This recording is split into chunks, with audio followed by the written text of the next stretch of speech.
একটা গভীর জঙ্গলে থাকত এক ছোট্ট শিম্পাঞ্জি, নাম তার টুটি।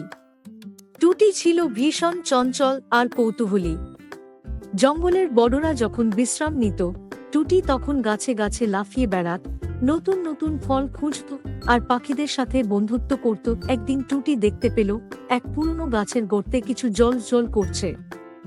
সে কৌতূহল সামলাতে না পেরে গর্তে হাত ঢোকাল, বের করল একটা ছোট সোনালী ঘণ্টা। টুটি ঘণ্টা বাজাতে লাগল আর মিষ্টি শব্দে পুরো জঙ্গল মুখরিত হয়ে উঠল। শব্দ শুনে অন্য শিম্পাঞ্জিরা ছুটে এলো। প্রথমে সবাই ভয় পেল, পরে দেখল টুটি মজা করছে। সবাই মিলে মিটমিট করে হাসতে লাগল। তখন থেকে সেই সোনালী ঘণ্টা হয়ে গেল টুটি আর তার বন্ধুদের আনন্দের প্রতীক।